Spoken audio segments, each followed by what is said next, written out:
03:15 a.m., September 14th, 1940, the filter room, RAF Bentley Priory.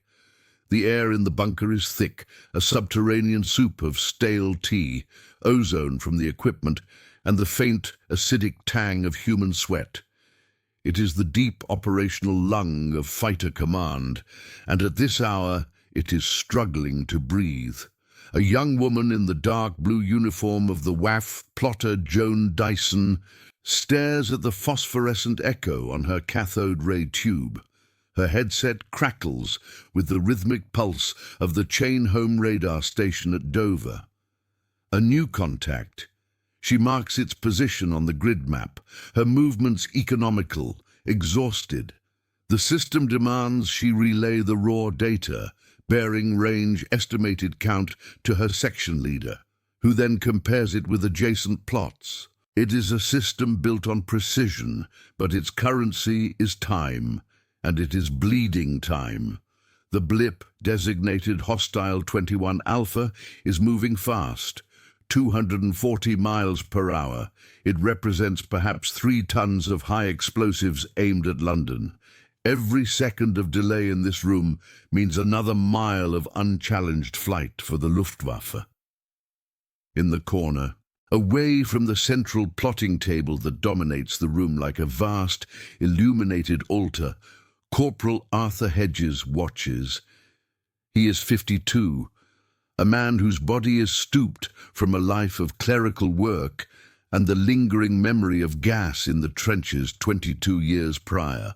He is not an operator, he is not a strategist, he is a records clerk assigned to the administrative corps, tasked with managing duty rosters and the inventory of map-marking grease pencils.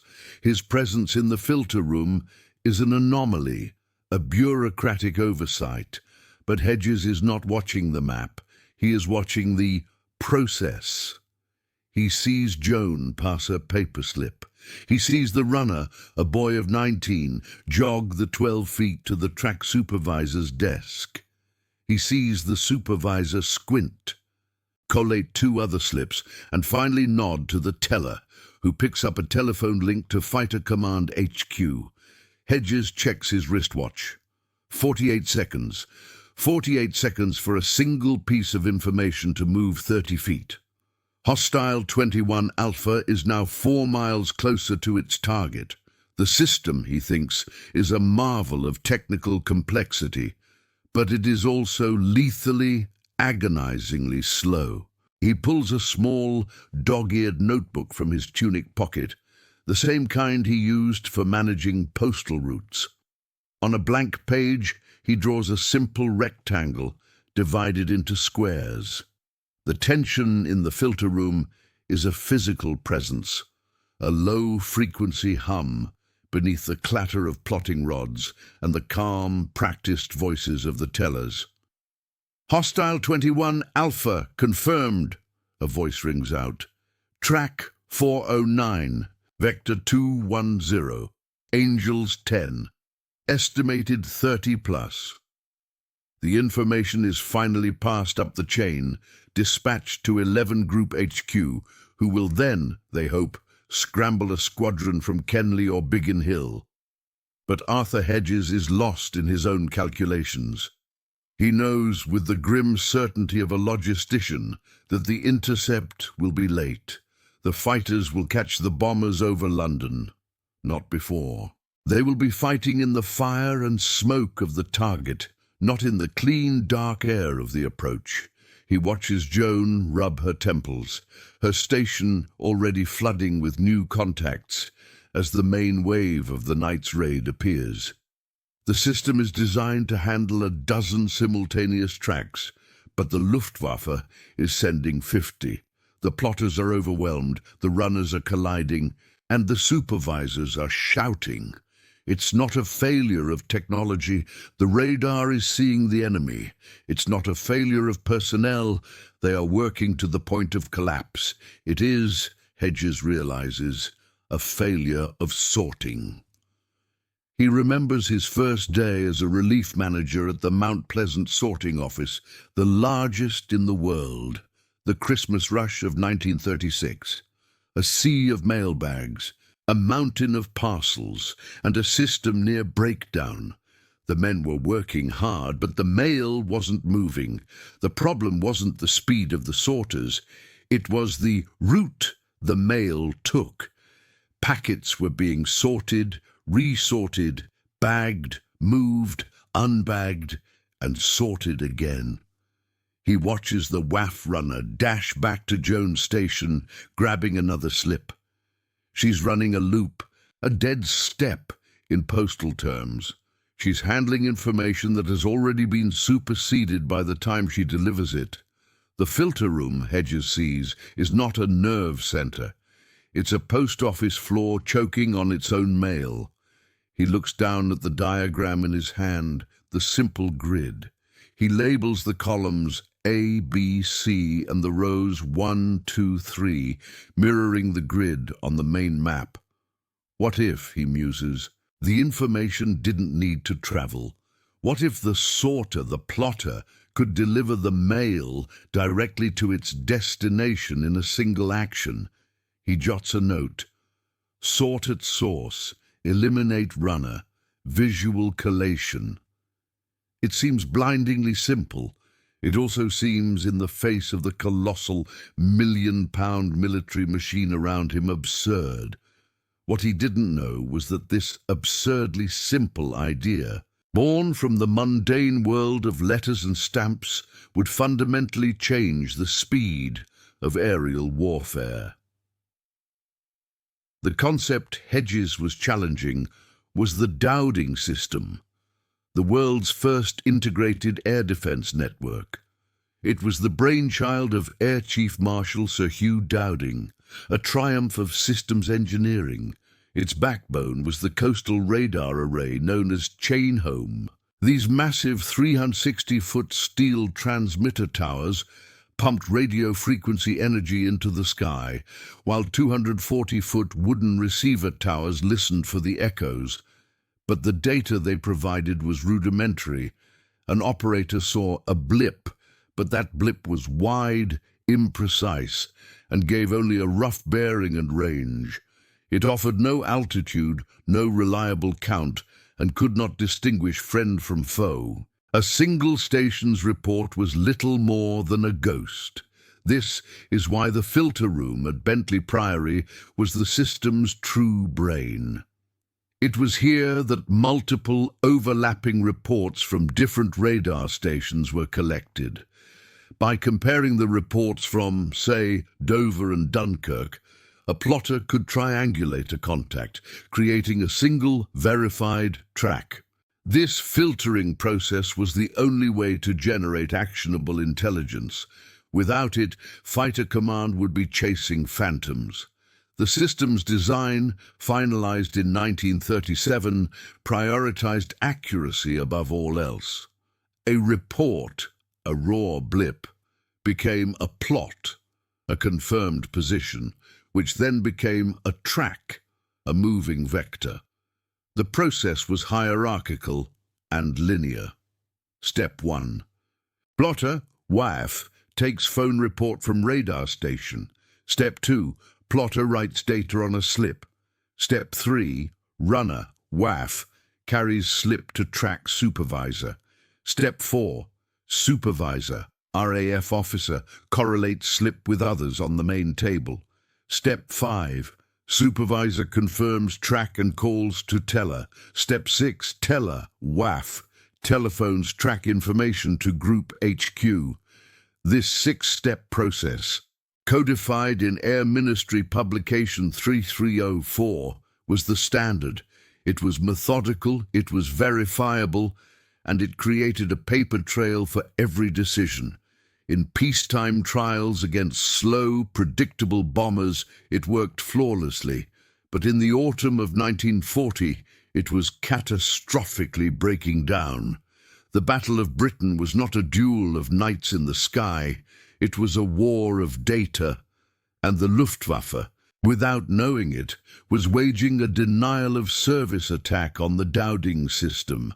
A quiet raid might involve 20 aircraft. A major daylight raid like the ones that struck in August, involved hundreds. An after-action report from 11 Group, dated September 2nd, 1940, highlights the crisis. Track processing time for raids exceeding 50-plus aircraft is shown to increase exponentially. Average time from initial detection to group-level plot has degraded from a target of 4 minutes to, in several cases, 11 minutes.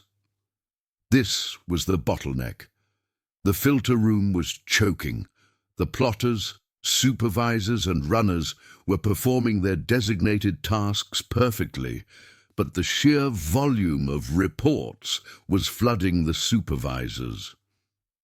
The central collection point was a logjam. The system was too linear.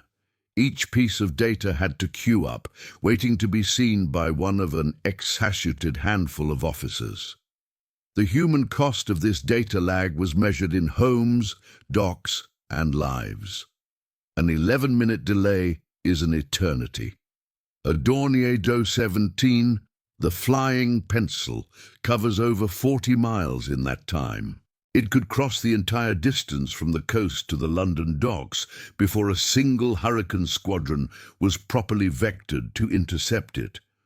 The pilots of 11 Group were flying blind, vectored not to where the enemy was, but to where the enemy had been nearly 10 minutes prior.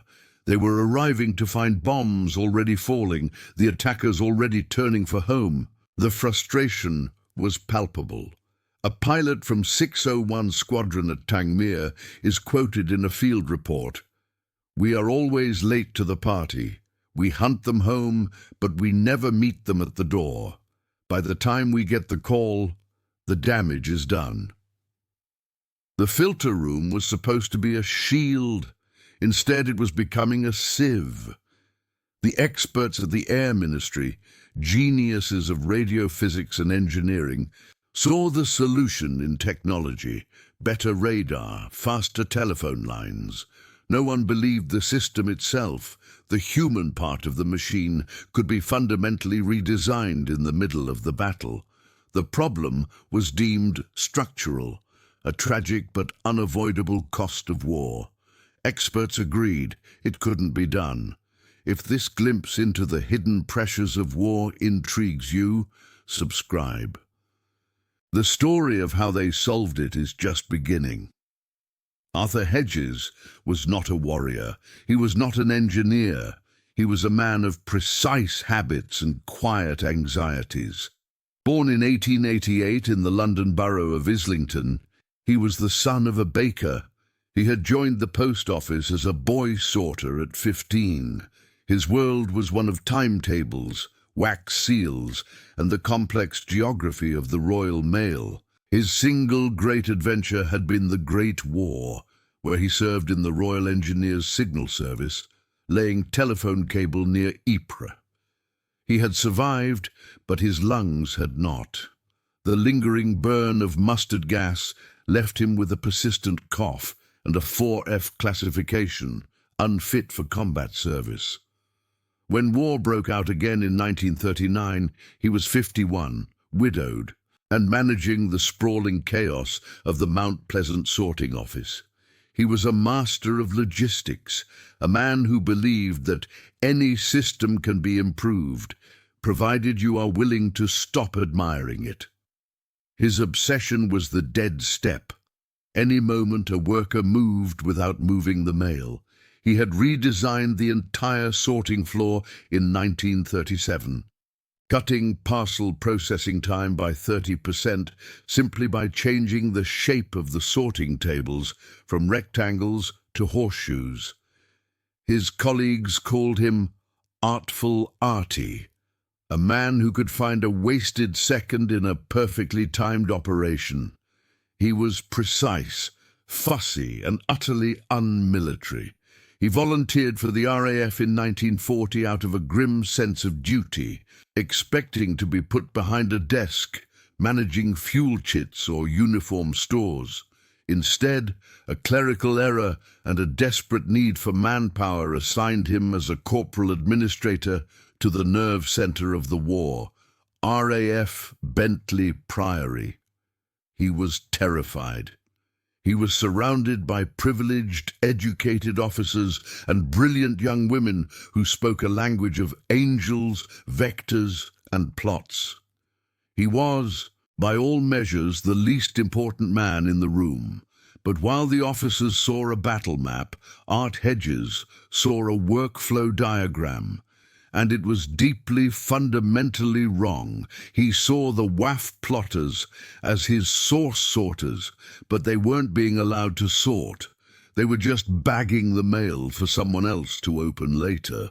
This disconnect between the military mindset and his own logistical one defined his first weeks. He saw brave people trapped in a bad system. He watched the plotters, young women like Joan, bearing the cognitive burden of the nation's defense. They were the ones who heard the first electronic whispers of an inbound raid. They were the ones who had to remain calm, precise, and fast, while the system after them slowed their work to a crawl. He felt a protective, almost paternal anger about it. This wasn't a failure of courage. It was a failure of management. His mind kept returning to the Christmas rush of '36. The solution then hadn't been more men. It had been a new piece of furniture, a set of simple, open-faced pigeonholes, one for each of London's 28 postal districts. Sorters could read an address and in one motion place the letter in its final dispatch slot. It bypassed 3 separate handling stages. That was the thought that crystallized in his mind at 03:15 a.m. The filter room didn't need more runners. It needed pigeonholes. The next day, during a lull in the fighting, Hedges found Joan Dyson brewing tea in the small canteen. He approached her, his dog-eared notebook in hand. "Miss Dyson," he began, his voice quiet, "may I ask you a question about your work?"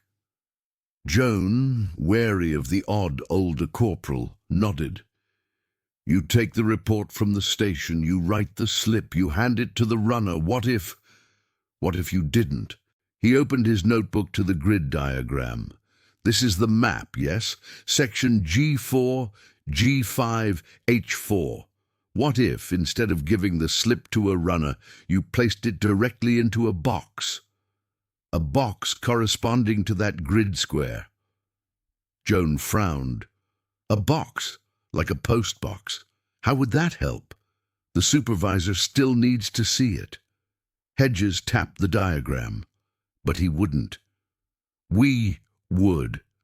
If you put a slip in G4, then another in G5, then another in G6, anyone can see the track. The track is the line of slips. It builds itself, visually, instantly." Joan saw it. The elegant, frightening simplicity of it. It would mean bypassing the supervisors, the officers, the entire chain of command. "That's not procedure, Corporal." "Procedure," Hedges said softly, "is what's killing us. The delay, that's the enemy." He took his idea to his direct superior, Flight Lieutenant Davies. Davies was a career officer, a man who believed in structure. He listened for 30 seconds before holding up a hand. "Corporal Hedges, you are a records clerk. You are not an operations officer. We are running the most sophisticated air defense system in the world, designed by the finest minds in the air ministry." "Sir, it's a sorting problem," Hedges insisted. "I am a sorting expert. We're double-handling the data. We're losing minutes." Davies's patience snapped. "That's the stupidest thing I've ever heard. You are comparing the defense of the realm to delivering postcards. You will return to your duties, Corporal, and you will not speak of this. Pigeonhole nonsense again. Is that understood?" Art Hedges was a man who respected authority, but he was also a man who hated waste. and what he saw in the filter room was the waste of lives. He returned to his desk, but he did not give up. He knew that asking for permission was a dead end. He would have to beg for forgiveness instead. He began liberating materials. A plywood backing board from a defunct bulletin display, cardboard dividers from packing crates, a pot of black paint, and a brush from the maintenance stores. He recruited Joan Dyson, who was now a firm believer. She, in turn, recruited two other WAF plotters, Mary and Helen. They agreed to meet after their shift in a disused storage room in the bunker's lower level. For 2 nights, while the air war raged above them, they worked in secret. They built a large, crude grid of 100 squares, each corresponding to the main sectors of the Kent and London map. It was flimsy, ugly, and utterly against regulations. They called it the frame. Hedges, with a postman's practicality, painted grid coordinates on each box. They were ready to test their crazy idea. Oh, the test had to be conducted in secret, shadowing the live operations of the filter room. At 02:00 a.m. on September 17th, Joan, Mary, and Helen took up positions in the storage room. Hedges had managed to get a borrowed telephone line patched in, listening in parallel to the radar feeds from the Dover and Rye stations. Joan would take the reports. Mary would write them on color-coded slips, red for hostile, blue for friendly, and Helen would place them in the correct pigeonhole on Hedges's frame. Art himself stood back, watching, his notebook in hand. The plan was to compare their track time against the main filter room's official time, which they could hear being called out over the internal address system. The first raid of the night began. A small group of pathfinders. The calls came in. Report Dover, bearing 190, range 60. Joan passed the slip. Helen slotted it into box F8. Report Rye, bearing 210, range 55. Another slip into F8. At first it was a mess. Helen, unused to the system, put a slip in the wrong box. Art, trying to spot the pattern, missed a forming track. The main room's official call came. New track, hostile 30, vector. Art checked his watch. They beat us, he muttered. They were 20 seconds faster. Joan was distraught. It's not working, Art. It's slower. Hedges stared at the frame.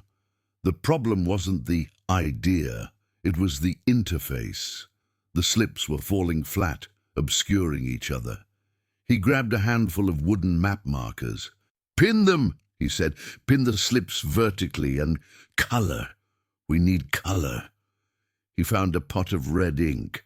Write the count, how many aircraft in red. Big. They reset. The second larger wave of bombers was now approaching the coast. The phone line crackled.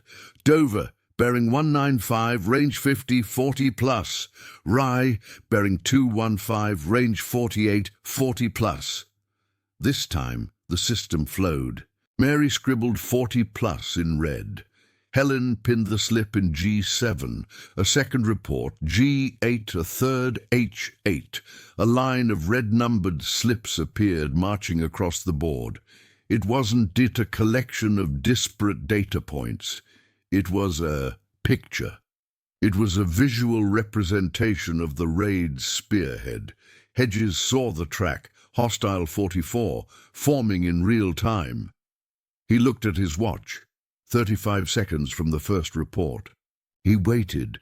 The filter room was silent, still collating. 1 minute passed, 1 minute, 10 seconds. Finally, the teller's voice. New track, hostile 44, vector 220. We beat them, Joan whispered, her eyes wide. Art, we beat them by 45 seconds. Before they could celebrate, the door flew open. Flight Lieutenant Davies stood there, his face thunderous. What in God's name is this? I gave you an order, Corporal. He stormed in, ready to place Hedges on report, then stopped. He stared at the frame. It was showing 3 more tracks the main room hadn't even registered yet, coherent lines of red marching toward Kenley. He looked from the crude board to the official map, then back again. His anger dissolved into sheer, unadulterated shock. If stories like this fascinate you, stay with us. The next chapter of wartime innovation might surprise you. Ronine, Z0 AM, the office of Group Captain Sinclair. The room is quiet, the concrete walls absorbing all sound. Sinclair is a man whose decisions cost lives, and he does not suffer fools. Before him stand Corporal Hedges, looking terrified, and Flight Lieutenant Davies, looking conflicted. "I have your report, Lieutenant," Sinclair says, his voice dangerously level. "It states that a corporal of the administrative staff, in direct violation of standing orders, constructed an information sorting frame." He peers at the report. From scrap plywood and cardboard. He fixes his gaze on Hedges. "It states you believe your postal training allows you to redesign a system that I and Air Chief Marshal Dowding spent 3 years perfecting. Explain yourself, Corporal." Hedges' hands are shaking, but his voice is firm. He's no longer a soldier, he is a post office manager defending his audit. "Sir, it's not a military problem. It's a logistics problem. The filter room is a sorting office, and its procedure is inefficient." "Inefficient," Sinclair repeats, leaning back. "That's a bold claim." "We are double-handling the product, sir," Hedges says, finding his rhythm. "The product is a confirmed plot. We have 50 packets of information arriving per minute. The current system batches them, routes them to a central hub, the supervisors, where they queue for inspection. It's the 19th century postal model, my system. The frame sorts at the source. The plotter, the WAF, she's the sorter. She places the packet directly into its final destination box. There is no queue. There is no supervisor bottleneck. The track forms itself. Davies steps forward. "Sir, I tried to stop him. I told him it was the stupidest idea I'd ever heard, but I saw it last night. The main room was lagging by 90 seconds. His frame was plotting in real time. It was showing tracks we hadn't even formed yet. It's not just faster, it's predictive." Sinclair is silent. He looks at Hedges. "You are suggesting that the WAFs, the plotters, should be the ones making the tracks, not just reporting the data. You are removing the officer-level check." "I am distributing the check, sir," Hedges counters. 20 plotters, all sorting, are faster than 3 supervisors, all choking. The check is the visual. You can't miss a line of red slips. It's faster, it uses fewer people, and it reduces the cognitive load on the supervisors, freeing them to make strategic decisions, not sort data. The tension is thick. Hedges has not only bypassed protocol, he's just told a group captain that his entire command structure is wrong. Sinclair stands, walks to the window, and looks at the wall map of England. He is a pragmatist. The battle is being lost by minutes. "You say it's faster. Davies says it's faster. I don't believe in miracles, Corporal. I believe in results.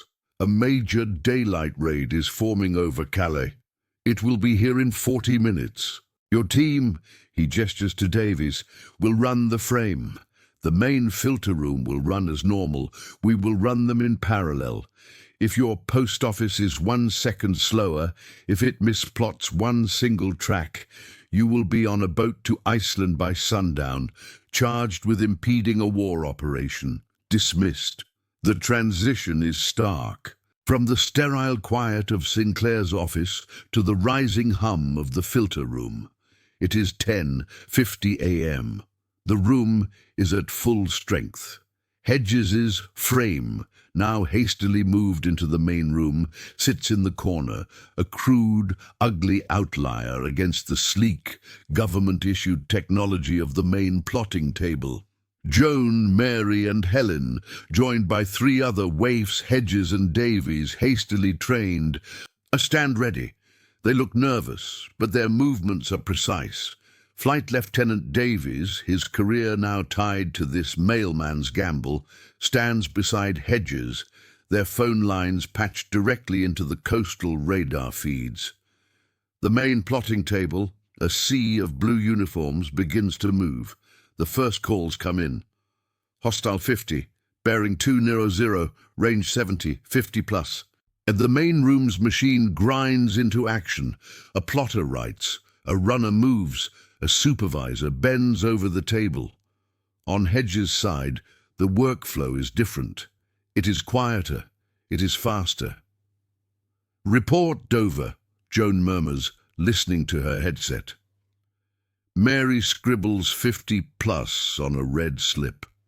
Helen pins it to the board, G9. Another call. "Report, Rye." Pin, G10. Another, H10. A spearhead of red markers bursts onto the frame. Hedges glances at his watch. 28 seconds. "Track 50A," he calls out, his voice clear in the din. "Vector 230, Angels 15, 50 plus, forming second wave, track 50B, 10 miles behind." He is not just plotting, he is interpreting. The visual data is so clear, he can see the raid structure before the supervisors on the main table have even confirmed the first track. Across the room, the official teller finally calls out, "New track, Hostile 50, Vector 230, Angels 15. Hedges is 70 seconds ahead. The room dynamics shift. The tellers for Group HQ, seeing the lag, begin to turn, looking at Hedges' frame rather than the official supervisors.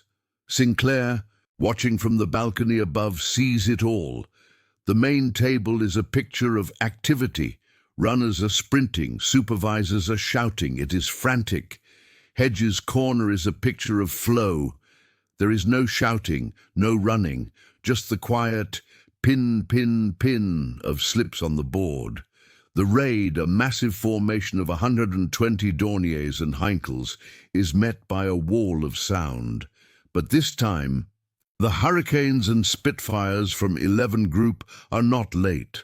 The controllers at Kenley and Biggin Hill, fed information from Hedges' frame, scrambled their squadrons 8 minutes earlier than usual. The after-action report is staggering. Raid 114A, intercepted 20 miles south of Maidstone, 15 miles before target. Enemy formation broken, 22 bombers confirmed destroyed, 14 damaged, own losses. 4 aircraft. It is the most successful interception of the Battle of Britain. When the raid is over, the room is quiet. Group Captain Sinclair walks down to the floor. He ignores the supervisors. He walks directly to Hedges, who is carefully collecting the used slips. Sinclair looks at the battered plywood frame. He touches one of the cardboard dividers. Then he looks at the mailman. "Corporal," he says, his voice devoid of emotion, "I want 6 more of these built by midnight." The Hedges grid sort, as it was unofficially known, official records would later file it as the Visual Collation Frame Type 3, was immediately classified. Within a week, teams from the General Post Office, carpenters who actually knew how to build sorting frames, were brought to Bentley Priory to construct permanent, robust versions. By October 1940, every filter room in Fighter Command, from 11 Group in the south to 13 Group in Scotland, was equipped with the new system. The impact was quantified in a crisp Air Ministry report dated November 1940. Analysis of plot to squadron scramble times reveals a mean reduction from 1 minutes, August, to 8 minutes, October. This represents a system-wide efficiency gain of 84.3%. Arthur Hedges's crazy idea had cut the response time by nearly 85%. This wasn't just a statistical victory, it was a strategic one. The Luftwaffe's tactics, based on saturation raids designed to overwhelm the filter rooms, no longer worked. The system could now handle hundreds of simultaneous tracks, distinguishing raids, feints, and returning bombers with ease. This logistical revolution had profound consequences. By getting fighters to their targets faster, the grid sort saved planes and, more critically, saved seasoned pilots. It dramatically reduced the cognitive overload on the WAF plotters, whose error rates, misplots or drops fell by over 60%.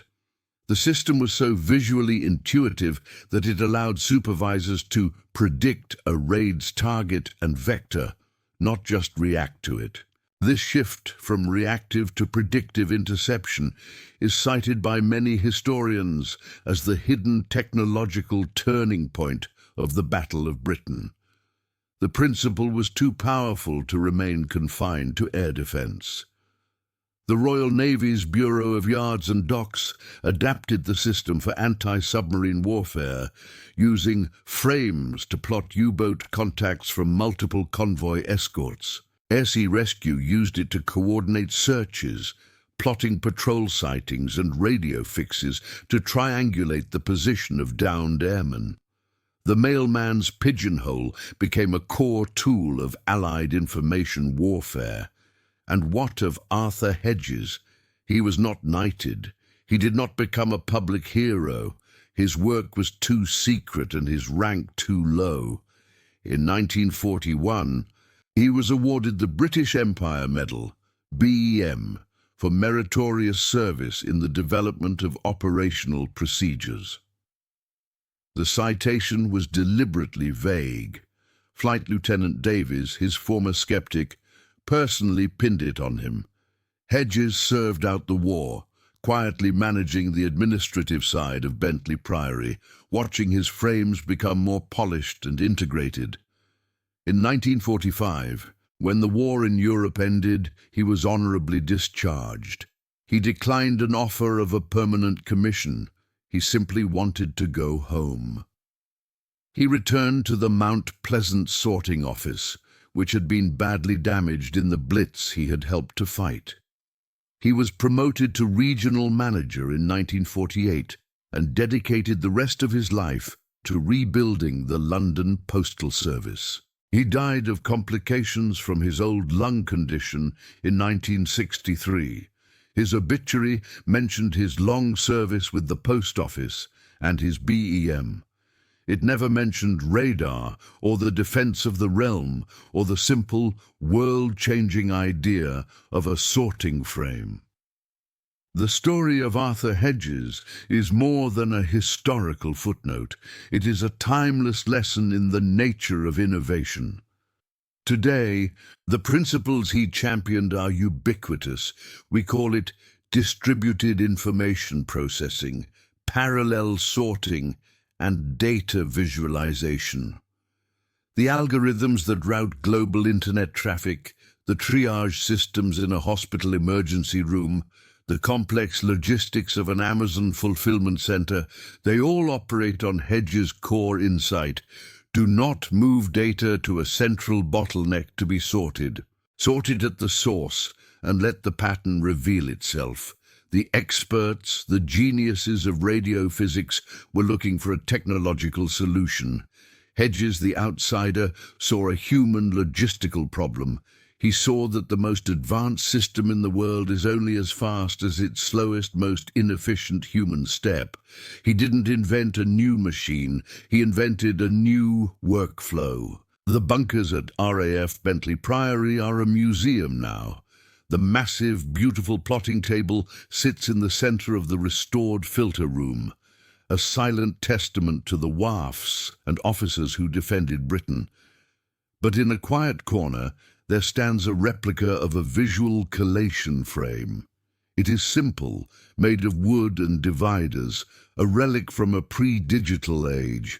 It looks humble, almost primitive, next to the glowing radar consoles. Yet this pigeonhole frame may be the most significant piece of technology in the room. It is a monument to the idea that the most profound innovations often come not from the center of power, but from the margins. They come from the practitioner, the user, the mailman, who simply, quietly refuses to accept that a bad system is the only system. The bunker's stale air is gone, but the lesson remains, etched in plywood and paint. The greatest act of defiance is to see a new way to sort. Every great idea begins as an act of defiance against impossibility. What impossible ideas do you think could change the world?